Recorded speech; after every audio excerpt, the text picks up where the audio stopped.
pastores. Yo hablo de mi edad, pero pues, ¿cuál edad? Si el pastor yo Rosa, digo, me da 10 y las malas y le ves el vigor, el ánimo. Pero la verdad es de que un deseo es ser efectivo. Ya no es tanto que hagas, sino cuál es el resultado de tu trabajo. Y la verdad, estas 3 horas que pudimos manejar desde Orange County para acá, las disfruto y las disfrutaré 1000 veces si hay una audiencia como la de Mexicali, Cachanilla, hombres de verdad, dispuestos a enfrentarse con el Dios verdadero. Muy, muy contento.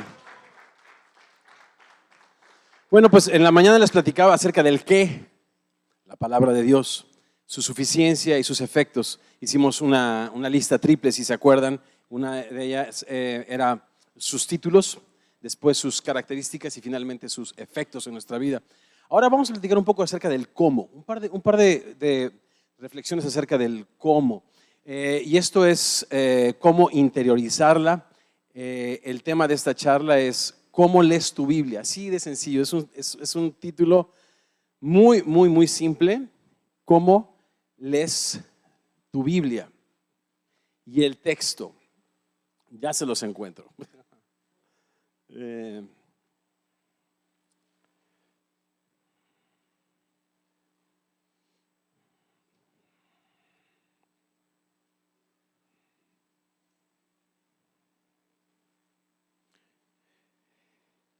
Lucas capítulo 10, comenzando en el verso 25, ¿cómo lees tu Biblia? Platicábamos ayer acerca de este fantástico libro y les decía, si no estás todavía leyendo tu Biblia diariamente y no tienes pues uno de estos 66 maravillosos libros escogido para que sea tu delicia, tu refrigerio, tu lectura de la mañana, te recomiendo mucho Lucas como la puerta de entrada al Nuevo Testamento. Repito, Lucas es este autor no judío, responsable de la autoría de quizás más del 50% del Nuevo Testamento, si es que, repito, Pablo no fue el escritor de Hebreos. Lucas en el capítulo 10, el tema, ¿cómo lees tu Biblia? Y comenzamos en el verso 25.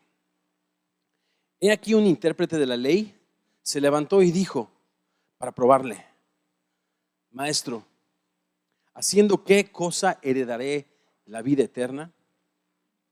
Él le dijo, ¿qué está escrito en la ley? ¿Cómo lees? Aquel respondiendo dijo, amarás al Señor tu Dios con todo tu corazón, con toda tu alma y con todas tus fuerzas y con toda tu mente y a tu prójimo como a ti mismo. Y le dijo, bien has respondido, haz esto y vivirás. ¿Me acompañan a hacer una palabra de oración?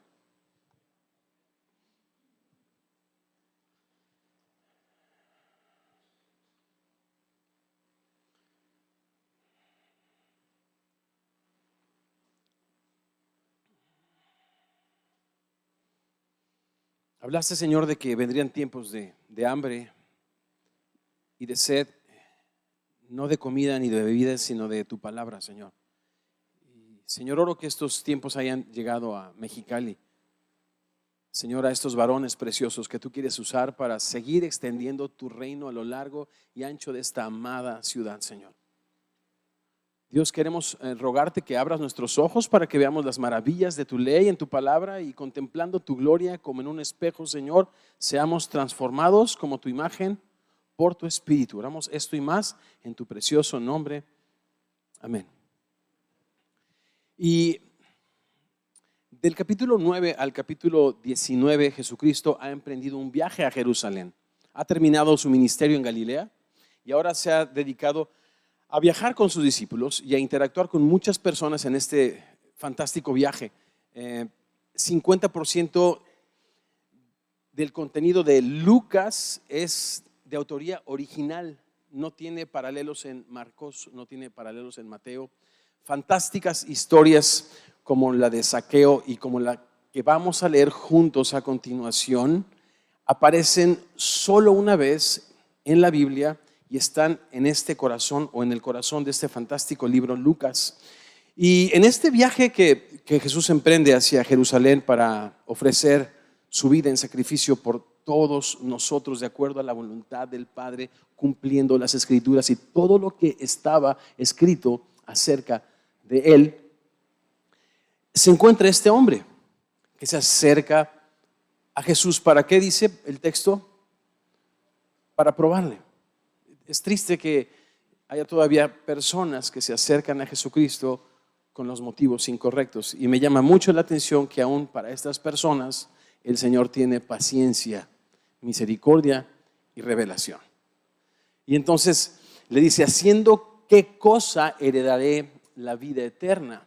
Y me llama mucho la atención el Señor que dice, bueno, pues ¿cómo lees? Y no tanto es el qué, ¿verdad? Sino el cómo. Porque cuando uno lee su Biblia comete muchos errores, como el que estaba cometiendo este hombre, un poco pagado de sí mismo. El apóstol Pablo dice que nadie tenga más alto concepto de sí mismo que el que debe tener, que cada uno piense de sí con cordura. Él definitivamente no pensaba con cordura. Él estaba tratando de justificarse delante de aquel que tiene ojos como llama de fuego y que escudriña y conoce los corazones, y aún haciéndolo así nos ama y nos acepta como somos. Es increíble. Y quería él pues justificarse. Y yo no me puedo imaginar cuál era su concepto de amor a Dios, ¿no? Y menos aún de amor al prójimo.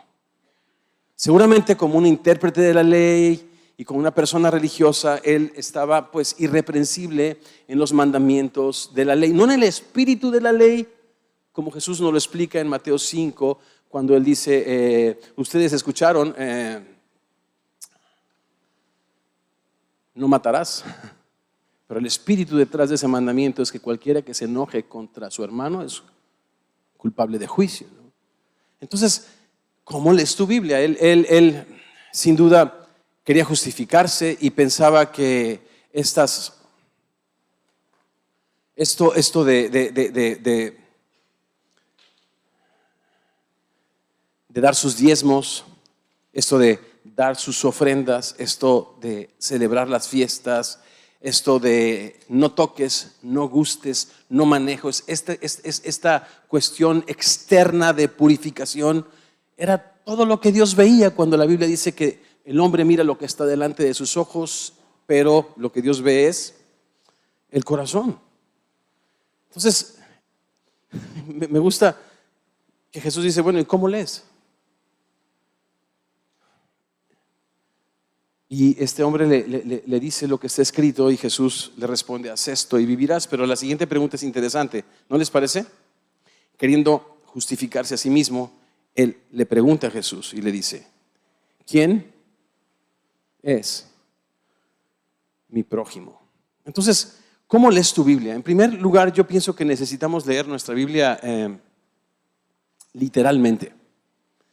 Y bueno, hay muchas maneras de leer la Biblia. Cuando digo literalmente es esto, ¿cómo lees? ¿No? También otra de las maneras en las que yo he desarrollado mi lectura bíblica es leerla enfocándome en el texto, dejando los comentarios a un lado, dejando los libros a un lado, dejando las buenas prédicas en otro lado y concentrarme en lo que está escrito en el texto. Desarrollar una habilidad es lo que dice Pablo, que nos presentemos delante de Dios como obreros auténticos, aprobados, que no tenemos de qué avergonzarnos, que leemos bien, que trazamos bien, que cortamos bien, el corte del cirujano, el trazo del arquitecto, bien la palabra de verdad. Pero me gusta cómo progresa aquí la conversación y le dice entonces, ¿y quién es mi prójimo?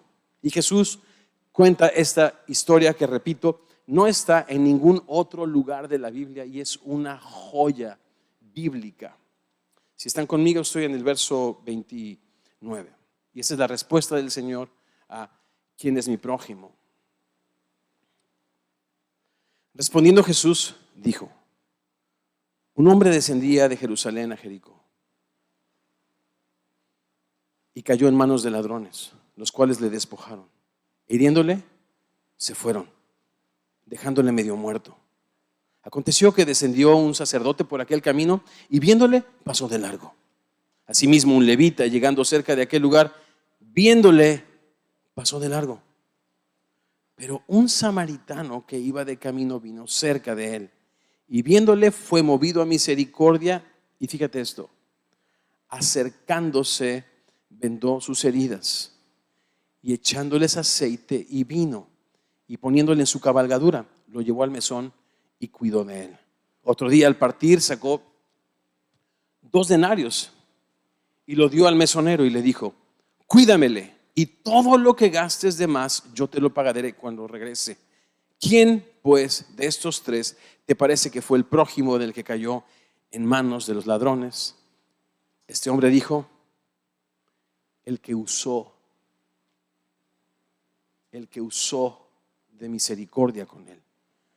Entonces Jesús le dijo: ve y haz tú lo mismo. Necesitamos aprender a leer nuestra Biblia de una manera obediente. Había un hombre, esta historia es, no sé, las poquitas historias que sí están muy vivas en mi corazón son aquellas que yo escuché de mi pastor cuando estábamos en esta célula, en este grupo de hogar, en esta semilla en casa. Y era la de un hombre llamado Pedro, para variar, ¿no? Pedro resulta que era un hombre muy ferviente en la iglesia, muy participativo, un siervo de Dios, que respondía siempre al llamado de Dios para su vida. Pero un día, leyendo el Sermón del Monte, de repente dejó de asistir, y dejó de asistir 1, 2, 3 y 4 semanas. Y de repente, pues la gente le extrañó, le llamó y encontraron a un Pedro muy animado y muy animoso. Pastor, qué bueno que me llama, qué increíble, ¿cómo está la iglesia? Estoy orando por ustedes fervientemente. No correspondía un poco a lo que pasaba, pues Pedro no iba a la iglesia. Oye, Pedro, si me permites preguntarte, ¿qué has estado haciendo, Pedro? Bueno, usted habló acerca del perdón a nuestros enemigos y nos dijo cómo termina la oración del Señor o el Padre Nuestro, que dice que si nosotros no perdonamos de todo corazón a aquellos que nos ofenden, el Señor no nos perdonará. Entonces hice una lista grande y me encontré con que tenía que arreglar cuentas con muchas personas. Y pastor, esas 3 semanas que no he ido a la iglesia las he dedicado porque el único tiempo que tengo es el fin de semana para arreglar cuentas con todas aquellas personas que me debían o que yo les debía. Y les estoy predicando a todos ellos el Evangelio de Jesucristo. Me quedan 10, cuando termine regreso por más, pastor. Imagínate. El pastor dicen que se le cayó el pico y los ojos como el pato Lucas, ¿te acuerdas? Quedó ahí en pedazos el pastor. Y esto es un poco.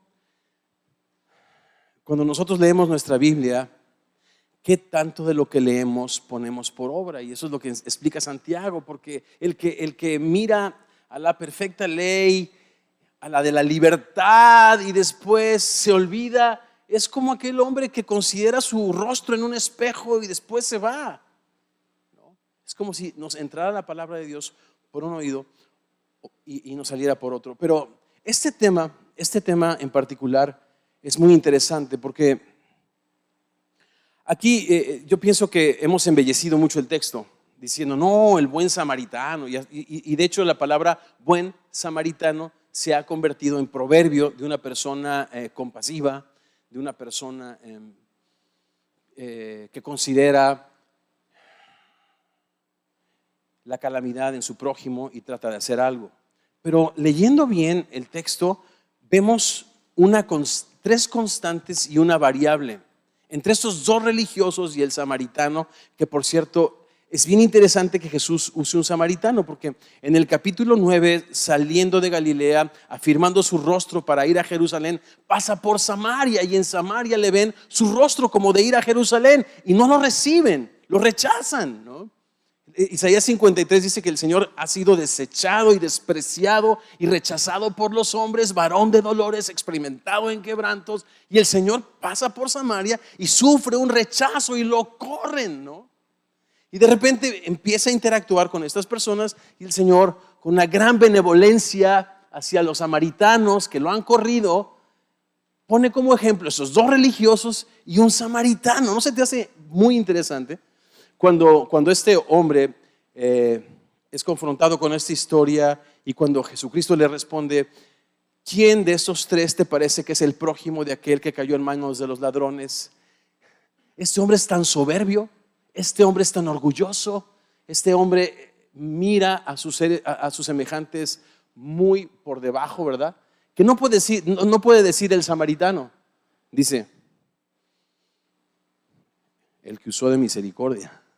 Se siente el rechazo, ¿no? No de Jesús, de los hombres. Pero sí, efectivamente, la constante fue que los tres vieron a este hombre violentado. Pero el samaritano, si tú te fijas en el verso 34, ¿qué fue lo que hizo? Se acercó.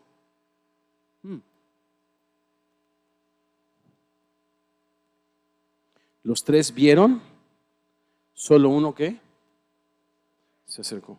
Y es que nosotros decimos, wow, la gente que recibe personas indigentes en su casa, ¿no? Yo conozco a Rosilia Guerra en México, 74 niñas, 94 varones recogidos o recobrados de vía pública, todos ellos deficientes mentales.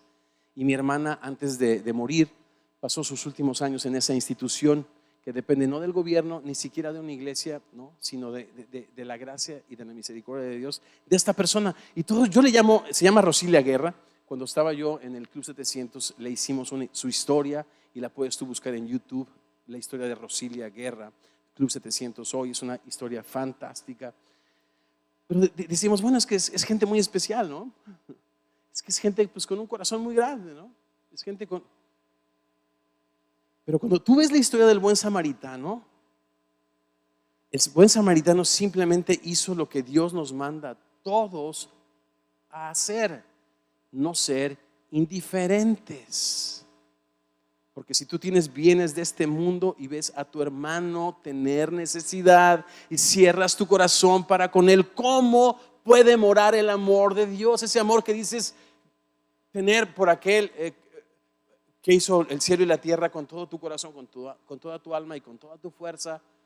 Dice Juan, esto no es posible, ¿no?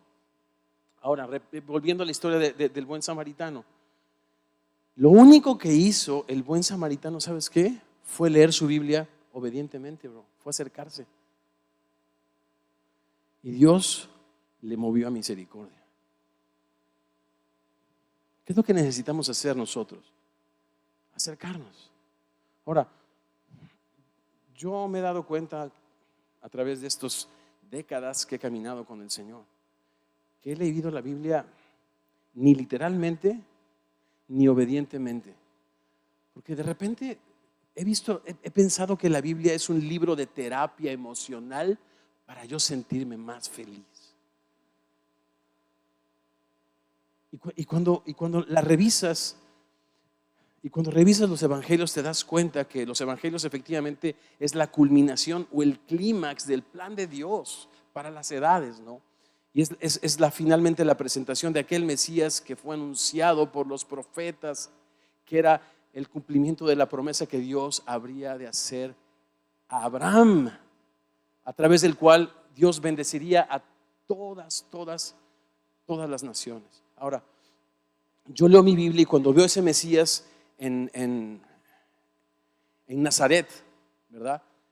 En Galilea, haciendo pública su declaración de ministerio, se le da a leer el libro del profeta Isaías. Y en el capítulo 61 él comienza a leer y dice: el Espíritu Santo de Dios está sobre mí, por cuanto me ha ungido Dios para dar buenas nuevas a los pobres, para vendar a aquellas personas que están quebrantadas en su corazón, para libertar a los cautivos, para dar vista a los ciegos, ¿no? Para liberar a los oprimidos, para predicar el año agradable del Señor. Y hay una coma, porque Isaías 61 dice: y el año de la venganza de nuestro Dios. El Señor se paró en la coma y empezó a modelar lo que es el evangelio, las buenas noticias a los pobres y el vendaje del corazón de aquellas personas quebrantadas, anunciar libertad a los que han vivido cautivos y ser nosotros parte de una comunidad que quite el grillete que el hombre ha puesto sobre el hombre, oprimiéndolo, robándole su dignidad, borrando o tratando de borrar la identidad con la cual le creó Dios a su imagen y semejanza, ¿no?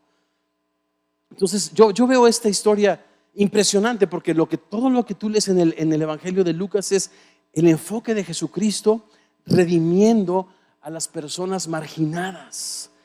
El enfoque de Jesucristo y ves a la viuda de Naín, ves a la suegra de Pedro, ves a tantas y tantas y tantas personas a las que Jesucristo dedica su ministerio. Y acá, en un acto de misericordia y de amor y de paciencia, le platica esta historia a este hombre porque quiere poner a prueba, como nosotros queremos poner a prueba a nuestro Dios. Y el Señor nos platica de este samaritano que lo único que hace es que acercarse. Estamos plantando una iglesia en el norte de Baja California, pero en la costa, en Tijuana, no muy lejos de acá, ¿no? Como se pueden dar cuenta, pues yo no nací acá, yo no crecí acá, hablo muy diferente. Yo tengo 3 años y medio aproximadamente viviendo en California y estamos simplemente preguntándole cómo Dios quiere usarnos para extender su reino en el sur de California, en el norte de México, etcétera, etcétera, etcétera. Y un muchachito de 21 o 22 años, pasante de medicina, decidió ir a las áreas rurales de Sonora a hacer su servicio social. Él es un hijo de una persona que asiste a la iglesia, pero él todavía no estaba asistiendo a Semilla en Tijuana. Lo que sucede es que este niño o este muchacho se va y como está muy próximo Mazatlán, Sinaloa, deciden él y su compañero también pasante de medicina, bueno, pues pasar el fin de semana en Mazatlán y en la noche regresar para el lunes presentarse temprano a su servicio social en las áreas rurales de Sonora. Uno de los muchachos se toma una cerveza, una no es ninguna, ¿no? Este muchacho Damián se va al asiento trasero del automóvil, se quita el cinturón, el muchacho que se tomó la cerveza se queda dormido y pierde el control y el carro se volca y este muchacho Damián sale proyectado, tiene una contusión impresionante que le produce un coma de un mes, ¿no? Y como es familiar de alguien de la iglesia de Semilla, me decían, pues este muchacho está en San Diego, ¿por qué no vas y lo visitas? Si no me queda San Diego a la vuelta, me queda como a, no sé, kilómetros, 90 millas, bien lejos, ¿no? Pero dije, yo tengo que ir. Y un día íbamos a Tecate a un congreso de pastores y dije, bueno, pues vamos a visitarlo. Y pasé, me llevé a la abuelita. Bueno, hoy no traigo a la abuelita, que es mi guitarra. Luego les platico en la tarde la historia, si me dan permiso. Pero pasé por ahí, pasé de noche, ya de regreso de Tecate rumbo a la casa. Y ya estaba solamente su mamá con él. Y entre este lugar y este muchacho lo estaban bañando, se estaba incorporando. Y cuando lo veo así con el pelo del color de Andrés, mi niño de 23, 24 años, pero el color de piel y la complexión de mi niño de 22 años, que se llama Eric, ¿no? Y lo veo con un ojo desorbitado, sin poder moverse, ¿no? Tratando de incorporarse. Y no sé, simplemente me acerqué, bro. No pude decirle nada a la mamá. Le agarré la mano. Le dije, Dios no se ha olvidado de usted. Dios es poderoso para devolverle la salud y la vida a este muchacho, ¿no? Y me fui a mi carro como un menso, bro, a llorar. Y me puse a llorar, yo no sabía por qué, me puse a llorar y a llorar y a llorar y a llorar. Y de repente me dije, ¿sabes qué? ¿Hace qué tiempo no me ponía a llorar por la desgracia de otro ser humano que no fuera mi hijo, mi familiar, mi amigo? Yo te quiero preguntar eso, ¿hace cuánto no lloras en serio la desgracia y la pérdida y el dolor como Jesucristo lo hizo en la gente que no es de tu familia, bro? ¿Qué clase de evangelio estamos leyendo? ¿Qué clase de cristianos estamos siendo?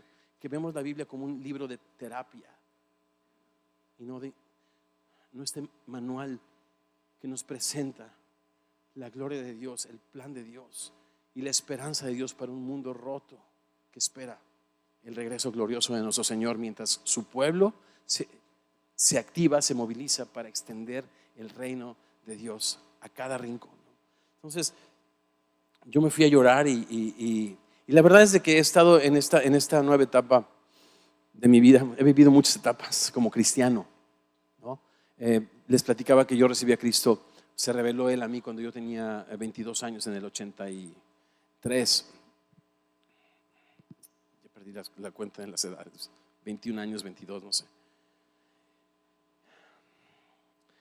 Yo vivía en México, DF, pues de una manera muy cómoda. La iglesia había crecido mucho, pero Dios me inquietó y me dijo: hay algo más que simplemente vivir cómodo y predicarle a cristianos. Tiene que haber algo más, tiene que haber otra razón para vivir. Y yo sabía que venía algo, un quebranto para mi vida. Yo en México, les platico una historia. En México yo vivía en Cuernavaca, y por una situación de salud salí de la Ciudad de México y fui 45 kilómetros, 50 kilómetros al sur, a esta ciudad de Morelos, que tiene un clima mejor para respirar. Y ahí las rentas son diferentes, y finalmente terminamos en una casa con alberca increíble, ¿no? Mis hijos pequeñitos disfrutaban mucho de la alberca. Plantamos otra iglesia en Morelos, pusimos una escuela también, una escuela cristiana donde estudiaban mis hijos, y la verdad me la pasaba muy bien, muy cómodo, sinceramente, ¿no? Predicando y enseñando teología a la gente, ¿no? Y recuerdo una vez que una vez en la casa tenía una gotera, y llamé a don Margarito, que era una persona handyman que estaba ahí en esa colonia, y le dije: Margarito, ¿no quisiera ayudarme con esta gotera? Y vino Margarito y usó como 5, 6, 7, 8 días de su semana para quitar todas las tejas del techo, impermeabilizar todo y regresar las tejas. Y de repente yo llego, me entrega el trabajo, le digo: don Margarito, fíjese que me parece que la fila número 7 hay un par de tejas ahí movidas. Imagínate nada más. Con mucho gusto, señor Hermosillo. Se sube, las acomoda, y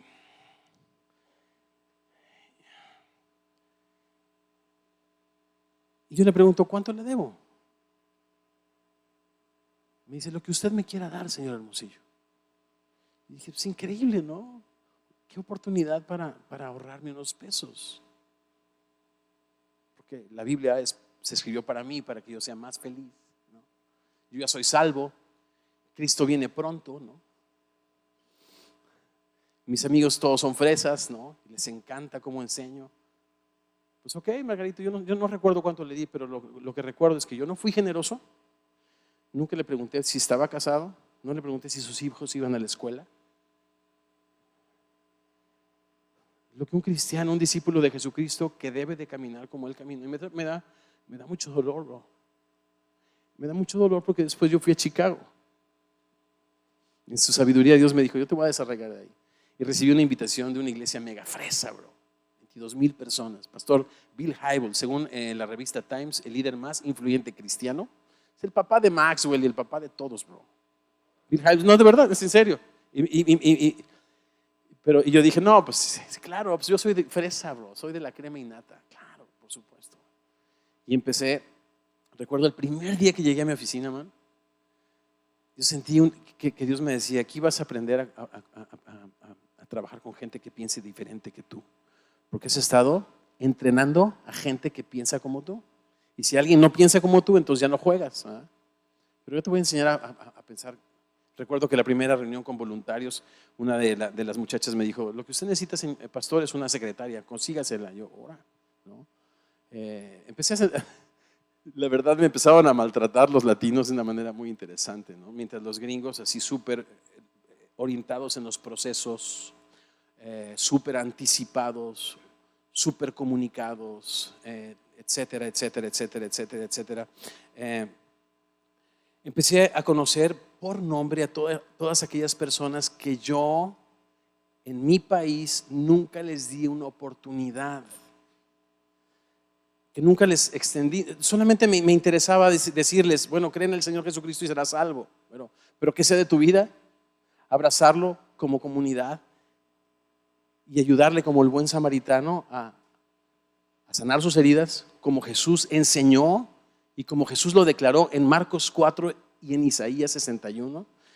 ¿No? Entonces empecé a conocer a Carla y a Carlos y a José Luis y todos ellos indocumentados que cruzaron por el desierto, unos de ellos embarazados, otros perdiendo familiares. El pastor que Dios me permitió entrenar, que después se quedó en mi lugar, le secuestraron a su hermana en San Salvador y perdió un hermanito de 6 años en Guatemala mientras él venía desde Perú por tierra, ¿no?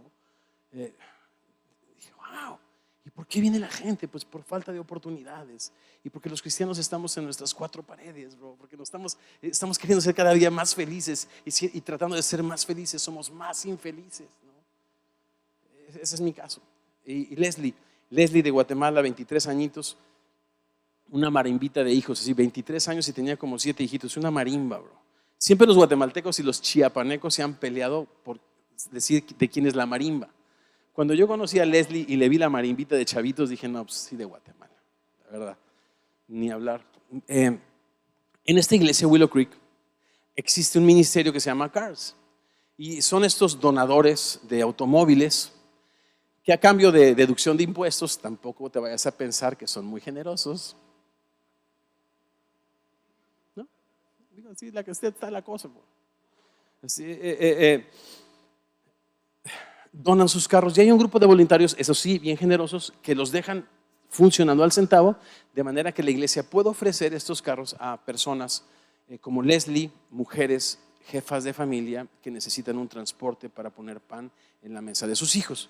Entonces conocí a Leslie, conocí su caso y yo ya tenía un cargo en la organización pues elevado. Dije, y soy la voz de los latinos. Dije, pues para es cuando, ahora sí le voy a conseguir un carro a Leslie. Pasé por el proceso con Leslie, fue elegible para recibir el carro. Cuando estábamos a punto de recibir las llaves, le preguntaron a Leslie por su licencia de conducir. Era el tiempo donde no podía un indocumentado tener una licencia de conducir. Y entonces ella dijo, bueno, no tengo. Y bueno, ¿y por qué no tienes? Pues porque no tengo documentos. Entonces cerraron el folder y dijeron, no te podemos dar el carro. Entonces yo me super saqué de onda. Ya sabes, el sacrosanto, el 2 veces santo de mí, se indignó. Dije, ¿no es posible que en una iglesia de $22 millones de presupuesto anual, ¿escuchaste bien?, se le niegue un automóvil mugroso, bro, a una persona que legítimamente viene huyendo de violencia, de persecución, de hambre a los Estados Unidos y por falta de papeles.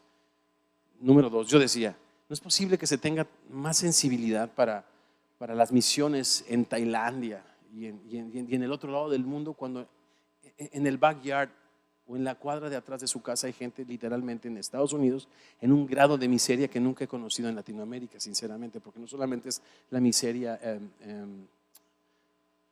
económica, sino hay muchas clases de miserias terribles, ¿no? La gente viene bien y termina en unas situaciones patéticas, dolorosísimas, en serio.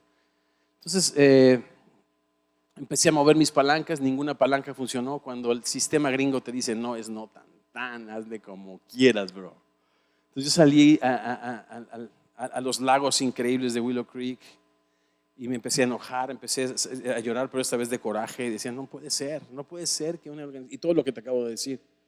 Y como que Dios, eso, no sé si te ha pasado que, bueno, me pasa muy seguido, que de repente empiezo a decir comentarios que a mi esposa no le agradan, se queda callada. ¿Te ha pasado? Ella no está de acuerdo, bro, y te está esperando a que te vacíes para venirle con la reprensión bíblica, ¿no? Bueno, algo así, pero con el Señor. O sea, yo no escuchaba que Dios estuviera de acuerdo con lo que yo pensaba. Y cuando me quedé callado, derrotado en el jardín, me dijo Dios, ¿y tú los amas? No, Señor, no entiendes. $22 millones. ¿Y a ti te interesa, Leslie? No, Señor, tú no entiendes. No es posible que una persona con una necesidad legítima en una iglesia que hace énfasis en comunidad se le cierre la puerta en la nariz, ¿no entiendes?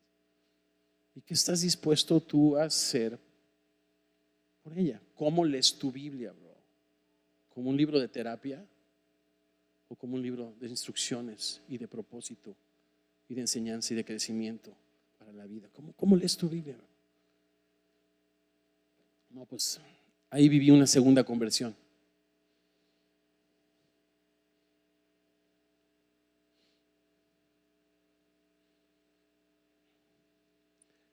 Uno es el amor a Dios, el otro es el amor a tu prójimo. El uno es la comprobación del otro. Tú no puedes amar a Dios a quien no ves cuando tú no amas a tu prójimo a quien ves.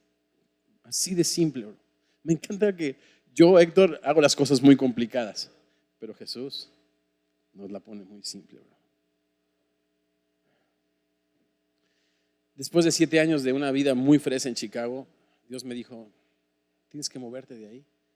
Y puse mi renuncia y nadie entendía mi renuncia y nos fuimos a California y seguimos con mis 53 años siendo un ignorante, una persona que hasta los 42 años creció en su país. Yo soy ignorante yo soy una persona que ha vivido siempre en situaciones privilegiadas. Ahora lo entiendo, bro. Yo pensé que era pobre de mí que mi papá no vivió conmigo, pero nunca he tenido hambre. O sea, no sé lo que es el hambre, no sé lo que es vivir en la calle, bro. Y allí en California hay tanta gente desamparada, bro. Y las iglesias predicándose a sí misma, cantando aleluya y diciendo, están drogados estos cuates, tienen un problema, bro. El hambre es hambre, el sueño es sueño, el frío es frío. Y el discípulo de Cristo se le manda a aliviar el dolor y a dar esperanza. Sino, ¿qué clase de esperanza tenemos en un mundo nuevo, en un cielo nuevo? Si no estamos haciendo nada no estamos anunciando de una manera sacramental la muerte y la resurrección de Jesucristo. Esto es recordándola, viviéndola y anunciándola hasta que Él regrese, ¿no? Pues muy fuerte, bro. Estoy en ese proceso. No sé a dónde me va a llevar. Pero antes para mí el evangelismo era eventos. O sea, yo era experto en eventos como buen músico, ¿no? Hay videos en YouTube de nosotros, Semilla de Mostaza, predicando en Atlacholoaya, es esta cárcel federal en el estado de Morelos, de alta seguridad, y llevando Biblias a todos ellos y compartiendo la comunión. Un evento en mi calendario, un día. El Festival de la Alegría para Casas Hogar en Morelos y o el mismo Festival de la Alegría, un evento. Pero me he dado cuenta que la compasión y el evangelismo no es un evento, es un estilo de vida. Es caminar los pasos que Jesucristo caminó todos los días, ¿no? Entonces tengo una esposa maravillosa que ya que se la vendió, ya que me la compró, entonces vamos cada semana a llevarle avena saludable a los desamparados, bro. Y estamos, y cada que sirves a estas personas, bro, yo les hablaba hace rato de la insatisfacción que tengo, ¿no?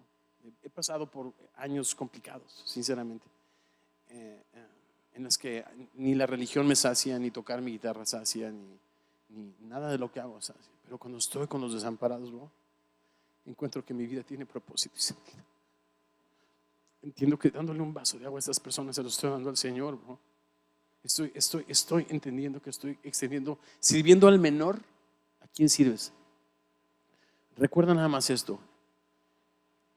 Cada que sirvas al menor, porque generalmente nos gusta servir al mayor. Pastor, ¿qué se le ofrece? Un agua, con mucho gusto, ahora vengo. Y a mí me encanta que me atiendan, ¿no? Les he platicado que he vivido así una vida cómoda. Pero ¿qué tal al menor, al indigente, al que no tiene, al que no merece? Bueno, pues cada que lo hacemos, según Jesús, le servimos a Él. Cada que servimos al menor, servimos al mayor. ¿Cómo leemos nuestra Biblia? Es hora de leerla con otros ojos, de verdad, de una manera obediente. Porque no es justificado el oidor de la palabra, sino el hacedor de ella. ¿Cómo leemos nuestra Biblia? Quiero ir a la última porción, si me lo permiten. Primeramente, literalmente; en segundo lugar, obedientemente; pero en tercer lugar, contemplativamente.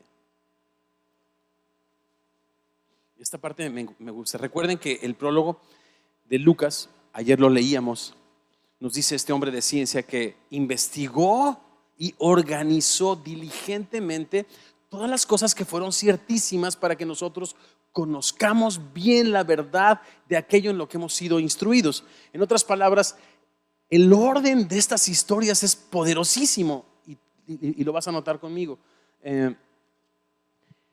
¿Cómo lees tu Biblia? Literalmente, obedientemente, y mira la siguiente historia, contemplativamente. Ve tú y haz lo mismo. Te dice a ti, me dice a mí el Señor, ve tú y haz lo mismo. Esta parte no me lleva mucho tiempo, pero ojalá que podamos poner atención en el texto. El gran mandamiento, amarás al Señor con todo tu corazón. Ve tú y haz lo mismo. Déjame decirte algo. Pablo dice lo siguiente: el querer hacerlo está en mí, pero no el poder. ¿Ya checaste? Otra vez, el gran mandamiento es amar a Dios con todo tu corazón. Yo estoy seguro que todos aquí en este momento queremos, anhelamos, deseamos, necesitamos amar a Dios con todo nuestro corazón, pero no podemos. Miserable hombre de mí, ¿quién me librará de este cuerpo de muerte? Romanos 7. Gracias doy a Dios por Jesucristo.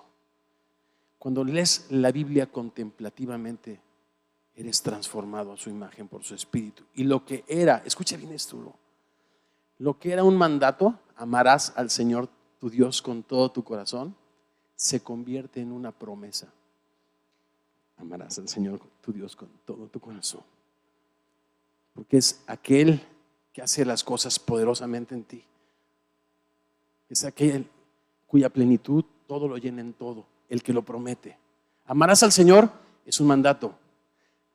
Amarás al Señor es una promesa. Cuando aprendes a deleitarte en Él, a contemplarle a Él, y entonces, repito, 2 Corintios 3, del 15 al 18, poder contemplar su gloria como en un espejo y siendo transformados como por su espíritu a su misma imagen. Chécate la última historia para terminar. Leemos literal, leemos obedientemente, pero leemos también contemplativamente, experimentando una transformación de nuestro corazón para que pueda amar a Dios como Él debe ser amado. Aconteció que yendo por el camino entró en una aldea y una mujer llamada María le recibió en su casa. Esta tenía una hermana que se llamaba María. La primera era Marta, leí mal, perdón. La cual, sentándose a los pies del Señor, escuchaba su palabra contemplativamente. Pero, contraste, Marta se preocupaba con muchos quehaceres y acercándose dijo: Señor, ¿no te da cuidado que mi hermana me deje servir sola?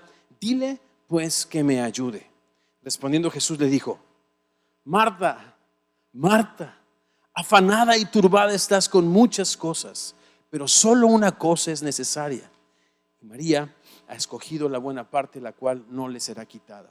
¿Podemos leer juntos el verso 42? Vamos. Pero solo una cosa es necesaria. Vamos a repetir hasta ahí. Pero solo una cosa es necesaria. Una vez más y terminamos. Pero solo una cosa es necesaria y María ha escogido la buena parte, la cual no le será quitada.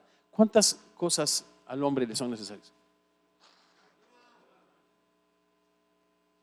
Escuchar su palabra con atención.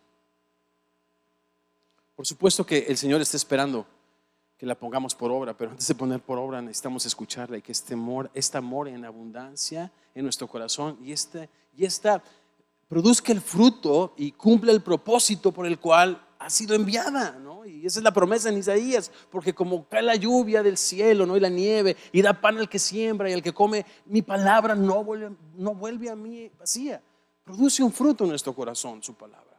Entonces, ves el contraste entre una persona llena de quehaceres y esta puede representarte a ti y a mí, varones, jefes de familia, con tantas y tantas y tantas preocupaciones. Pero mis hermanos, mis amigos, el varón, el padre que tus hijos necesitan, el esposo que tu esposa necesita, el hijo que tus padres necesitan,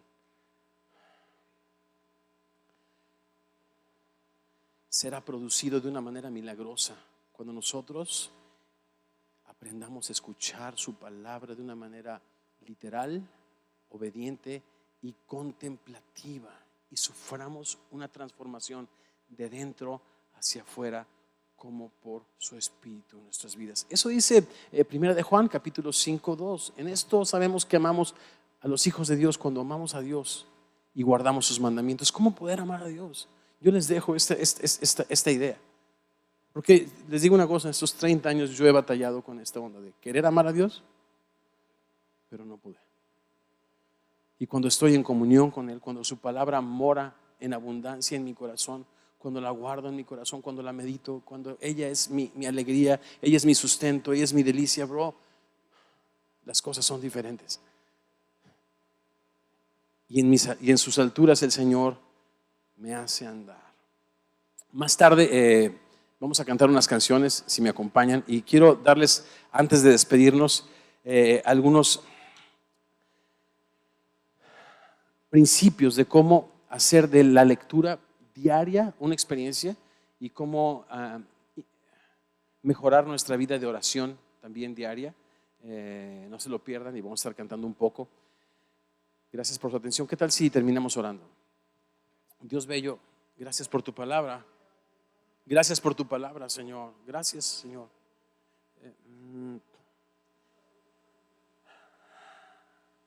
Perdónanos, Señor, por ser muchas veces como este hombre que tiene un alto concepto de sí mismo, que piensa que lo que hacemos y lo que pensamos cumple con lo que leemos, pero no nos hemos detenido, Señor, a observar con atención lo que está escrito, Señor. Perdónanos también, Señor, porque hemos sido cristianos, Señor, de la lengua para afuera y no de hecho y en verdad. Perdónanos, Señor, porque nos hemos olvidado, Señor, en gran manera como iglesia, de la gente que sufre, de la gente indigente, Señor, de la gente oprimida por el mismo hombre. Y perdónanos sobre todo, Señor, que no pasamos tiempo en tu palabra, Señor, teniendo una revelación poderosa de tu amor y de tu gracia que nos transforme. Y que, como dice Romanos 12, Señor, nuestra manera de pensar y nuestra manera de vivir sea transformada y no conformada a este siglo, a este esquema, a esta mentira, Señor. Transforma, Señor, nuestra manera de pensar a través, Señor, de la lectura, la meditación, la obediencia, el estudio de tu preciosa palabra. Ayúdanos, Señor, a ser los varones que nuestros hogares necesitan. Y esto no será con nuestras fuerzas, Señor. Sí nos tomaste como veníamos, pero quieres añadir valor. Y esto será, Señor, mientras nosotros leemos así, de una manera literal, obediente y contemplativa, tu hermosa y poderosa y eterna palabra. En tu nombre, Señor, alabaremos tu palabra. Oramos estas cosas y más en tu bendito nombre. Y los hombres con propósito decimos amén. Nos vemos en un rato más. Déselo fuerte al Señor, vamos.